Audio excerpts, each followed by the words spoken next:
Este es un programa VTR. Estamos en tu ciudad, miramos tu realidad. Panorama Chile, la voz de las regiones. Hola, ¿cómo están? Bienvenidos otra vez a Panorama Chile. Hoy estamos haciendo un especial en el ex Congreso Nacional porque tenemos la oportunidad de hacer una entrevista en profundidad a la actual ministra de Transporte, Gloria Huth, y hacerle las preguntas que desde las regiones surgen permanentemente, siendo el asunto finalmente de la conectividad y de las oportunidades, un tema crítico desde las regiones. Muchas gracias, Gloria, por estar en Panorama Chile. Muchas gracias a ustedes por invitarme. Ministra, tenemos muchos temas de los cuales conversar. Quisiera partir por una pregunta que tiene un poco que ver con la exposición que hizo aquí en el marco del Congreso de Áreas Metropolitanas. ¿Qué tan de acuerdo con la tendencia mundial está Chile en relación a la inversión en transporte? Si ha subido casi 6 veces desde 1990, ¿estamos en Chile a la altura de ese desafío? ¿Estamos invirtiendo lo que corresponde para poder atender los desafíos de nuestras ciudades? En términos de monto, estamos en cifras comparables de inversión o de fondos fiscales destinados a transporte, bastante comparables a países desarrollados o medios.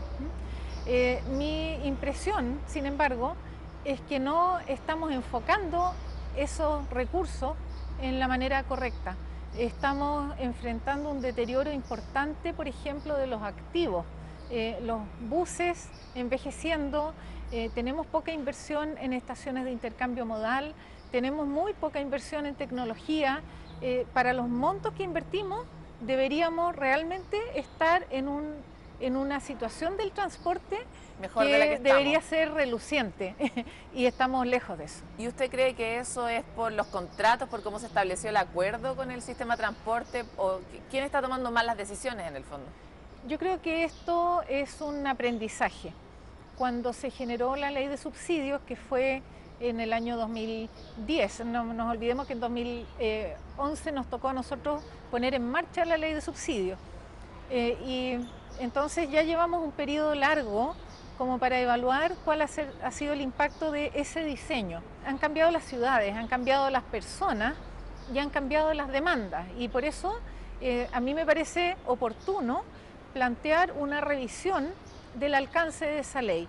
Hay focos, por ejemplo, en inversiones que no se han cumplido o se han destinado a otras inversiones también necesarias, pero que no muestran mejoras realmente visibles en el transporte público, particularmente en regiones. Imaginemos que partimos de cero, que no tenemos toda esta carga que tiene este peso kármico casi que tiene el sistema de transporte en Chile. ¿Dónde haría usted hoy las inversiones prioritariamente? Una cosa que me dejó muy inspirada hace poco en un viaje que hice a Estados Unidos de 3 días para ver 3 ciudades, fue una maratón, pero una de ellas, en la Autoridad de Transporte en Washington, D.C., nos explicaba que los fondos centrales, los grandes fondos centrales, se destinan totalmente a inversiones.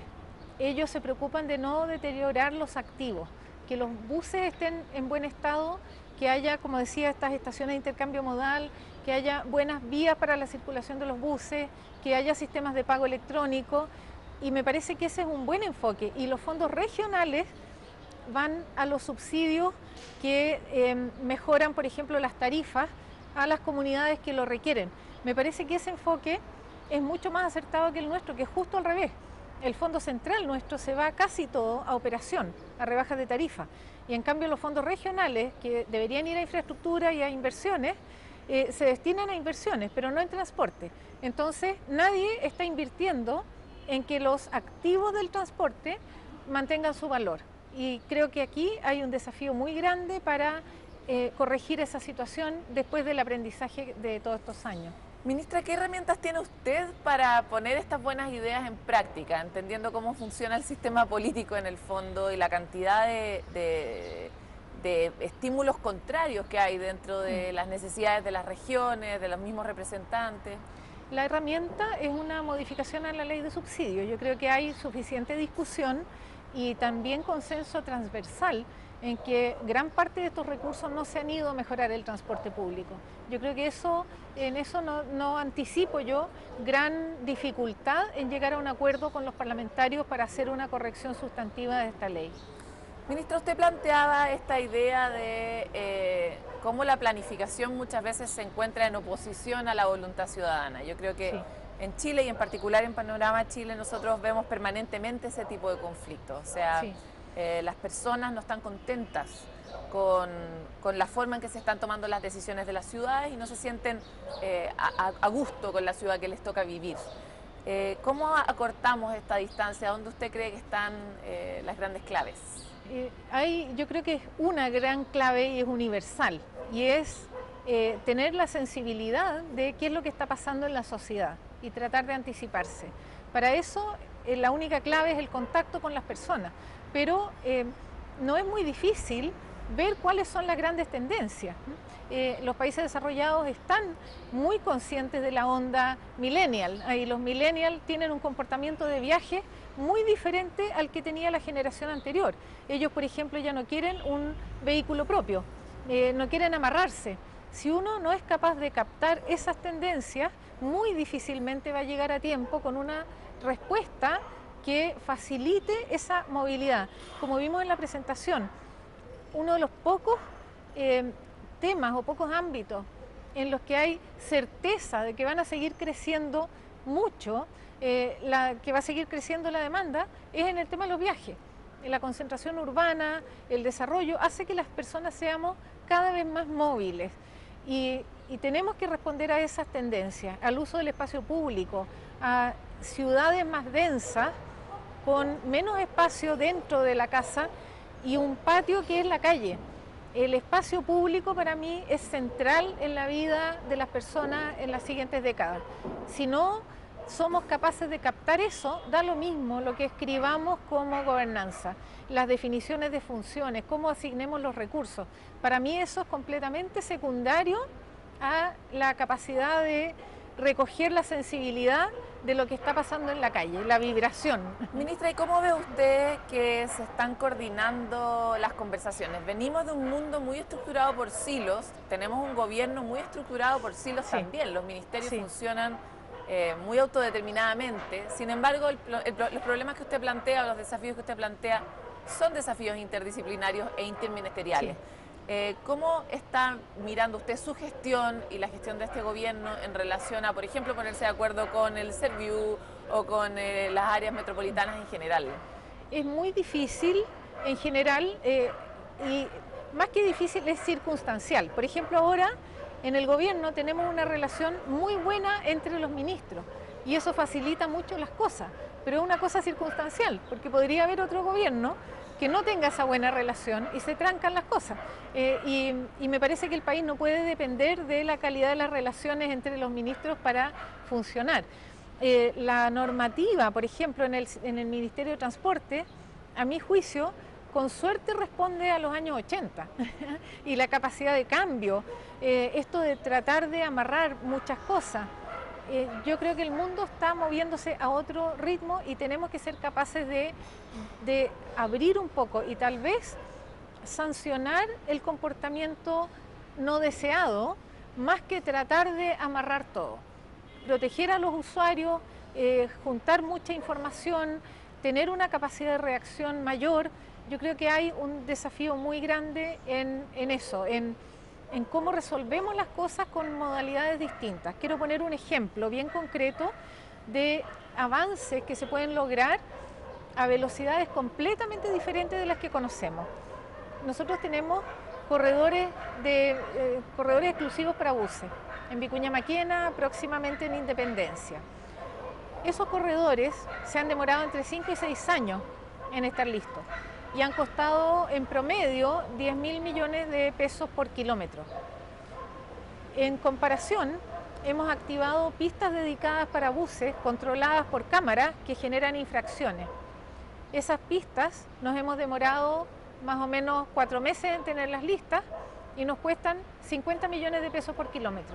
Y la reducción de tiempo de viaje es, en lo que llevamos ahora en un mes, 20% menos de demora en los viajes. Mucho más barato, mucho más herramientas, eficiente. a eso me refiero. No, yo creo que el peor error que podemos cometer es no cuestionarnos la forma en que hemos hecho las cosas antes. Los corredores son una estupenda solución en ciertas circunstancias y lo fueron en los años 2000, que es cuando se fueron concebidos. Pero ahora, yo por lo menos hablo de los corredores digitales. Me tocó ver en Estados Unidos corredores iguales, en que el bus tiene la tecnología que permite ir activando los semáforos, de manera que se genera su propio ciclo verde y logra el mismo efecto sin tener que hacer la gran inversión y esperar 5 años para tenerlo construido. Claro, y tenemos esa muñeca, digamos, como gobierno y como país, porque hablar de los 2000 pareciera a la vuelta a la esquina cuando uno habla en escala gubernamental, ¿verdad? Sí.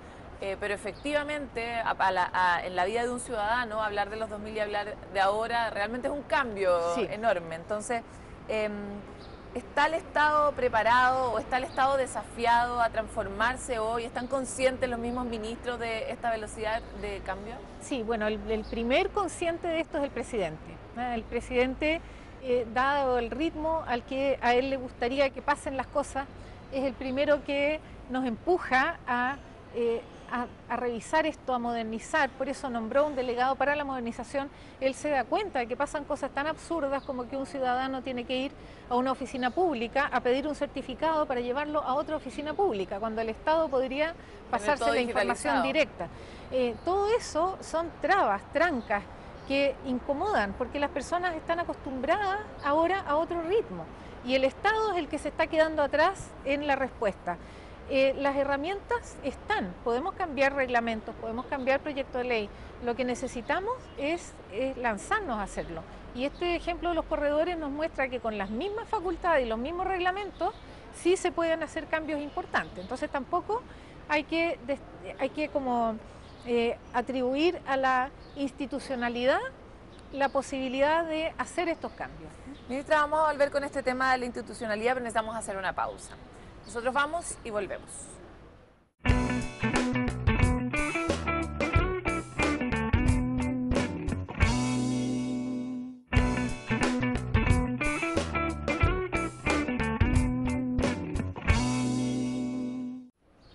Volvemos con esta conversación con la actual ministra de Transportes y Telecomunicaciones, finalmente la persona que está o no gestionando el futuro de la conectividad concreta y digital de los chilenos, una cuestión no menor en el marco del mundo en que vivimos.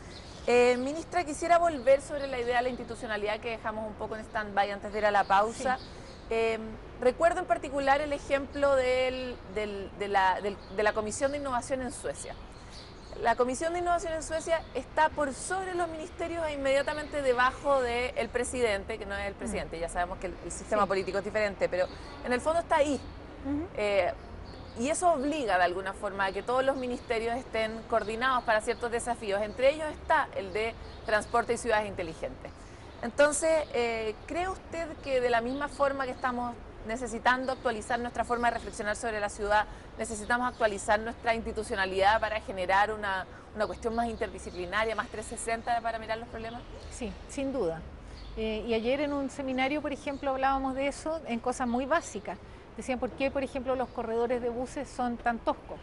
Yo decía, bueno, porque los ingenieros de transporte nos formamos en calcular la demanda, aquí en Chile por lo menos. No tenemos el componente urbano. Esto es algo que a mí me gusta porque lo aprendí aparte. Los constructores construyen lo que les piden, pero faltan estas costuras entre la ciudadanía, el gobierno local, los especialistas.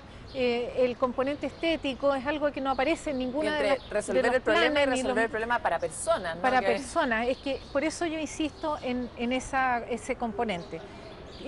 Yo creo que la propia fuerza de los hechos y las demandas de la sociedad por subir los niveles de calidad de las soluciones empujan al sector público a responder más rápido. Y uno ve cómo hay muchos ámbitos en los cuales el nivel ha subido bastante y yo me acuerdo cuando yo era chica y uno iba a una oficina pública y era de terror.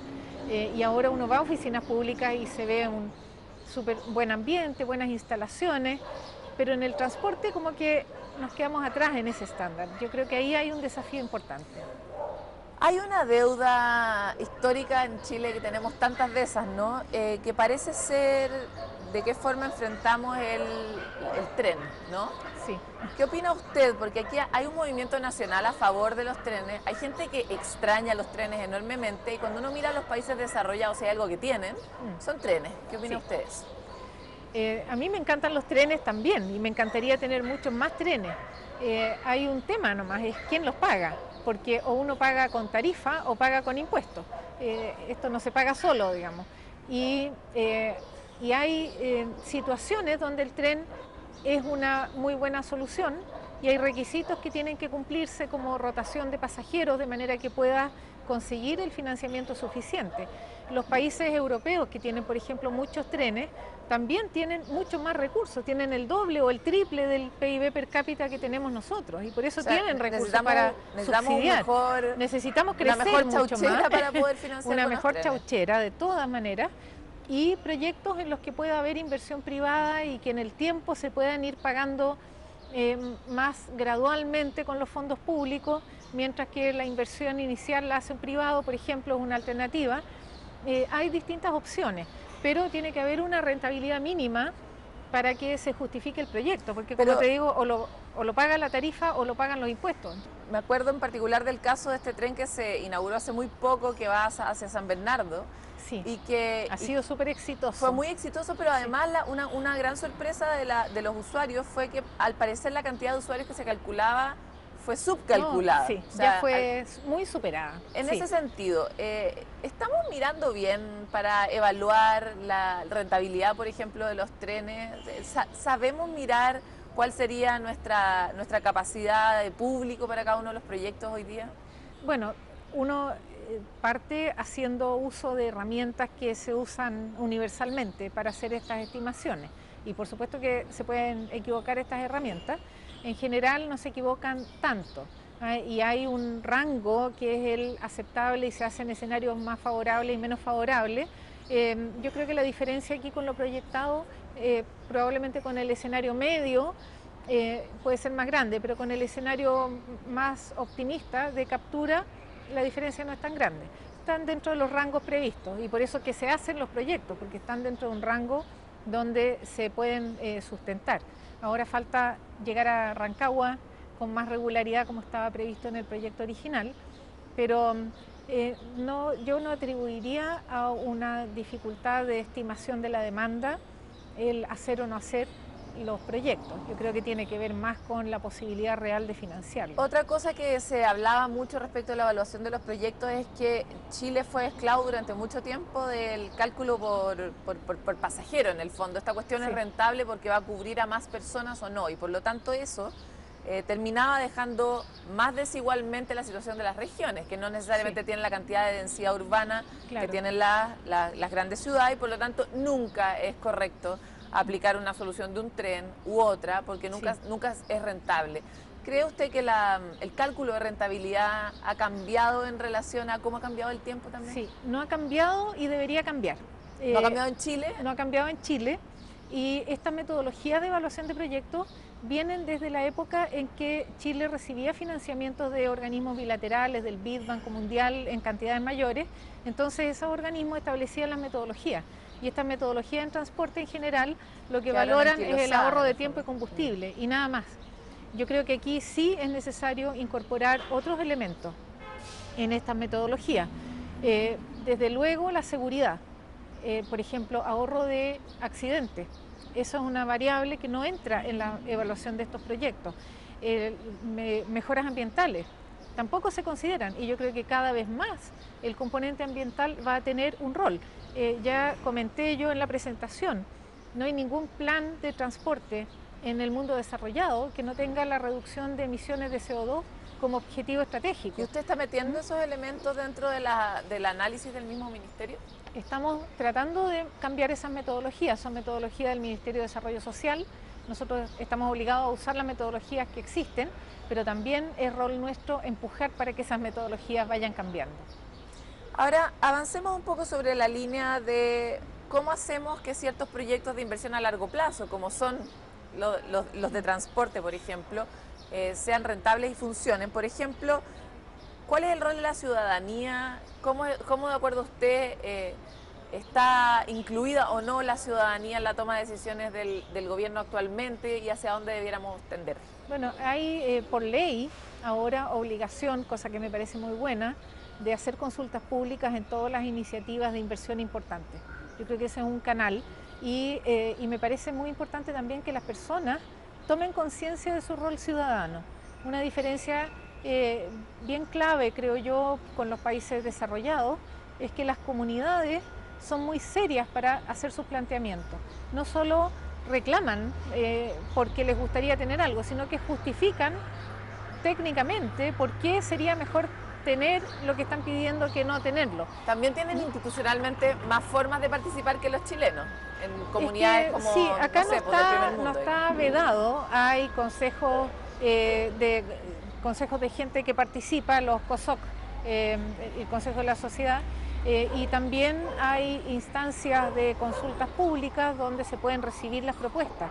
En general se recibe, a mi juicio, menos propuestas de las que uno quisiera, más comentarios, y yo creo que el rol ciudadano para mantener los equilibrios es bien importante que sea sólido, que no sea solamente plantear una demanda que no tenga un soporte.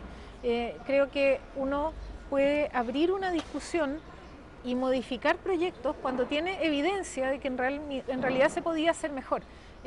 Y eso a veces cuesta que llegue. Ahora, ministra, ¿cuál cree usted que es el rol del transporte y de la conectividad en general en el combate de la desigualdad, por ejemplo? Eso para mí es un tema muy central, porque yo asocio mucho el desarrollo del transporte al uso del espacio público. Yo creo que el transporte va a tener un rol fundamental en favorecer los modos no motorizados, las caminatas y las bicicletas. Y ese espacio público debiera ser un espacio de igualdad. Yo creo que las brechas que hay en las ciudades, uno es capaz de entender, como decía en la presentación, las brechas puertas adentro. Que uno tenga una casa más grande, una casa más chica, que use ropa más cara o no. Eso es una cosa más en el ámbito de lo personal, pero en el ámbito de lo público, de lo compartido, yo por lo menos no encuentro que haya justificación alguna para las brechas que vemos. Que haya barrios donde el ambiente es un paraíso, que realmente son lugares maravillosos, y otros, porque es otro barrio dentro de la misma ciudad, no tengan el mínimo equipamiento urbano, no tengan las veredas pavimentadas. Yo creo que la gobernanza debiera apuntar también en la dirección de lograr esa igualdad en lo público. Ahora, nos queda muy poco tiempo, entonces quisiera saber cuál ha sido la meta personal. Yo sé que los ministros dependen de tantas cosas. Primero del presidente, pero inevitablemente de los parlamentarios, de que se aprueben las leyes que impulsan, etcétera. Mucha gestión, ¿no? Pero ¿cuáles han sido las metas internas que se ha puesto usted para su periodo? Es que en el ministerio es muy diverso, porque no nos olvidemos que en telecomunicaciones está el concurso 5G para traer el Internet de las cosas y todas las mejoras de telemedicina, educación a distancia. Esa es una meta que le puede cambiar la vida a mucha gente. Después, establecer las bases del nuevo sistema de transporte público metropolitano para mí también es un foco importante. Si nosotros logramos cambiar y subir este estándar, traer los nuevos buses, operar de manera distinta, controlar por calidad, también significaría un cambio muy grande. Y también tengo otros desafíos, el desarrollo ferroviario, el desarrollo portuario, las cadenas logísticas, el transporte público en regiones, como decía, reformular la asignación de subsidios entre Santiago y regiones. Así que tengo harto trabajo. Sí, pega tiene, pero en particular eso que plantea usted, partidaria de pagar las brechas con las regiones a través de alguna medida mucho más específica que, por ejemplo, cuando modernice flota o cuando traiga nuevos sistemas, se implementen primero en regiones que en la capital, por ejemplo. Es que yo creo que los problemas que nosotros enfrentamos en transporte no tienen una secuencia de prioridades por región. Es como unas columnas que están al lado, porque la intensidad de los problemas es la misma en Santiago y en regiones. Puede ser que el volumen de personas que se muevan es distinto, pero la profundidad del problema es igual. Ministra, me quedaron 34 temas, los puertos, la conectividad, la fibra óptica, pero eso lo vamos a tocar en otra entrevista. Le quiero agradecer por haber estado acá en Panorama Chile. Muchas gracias.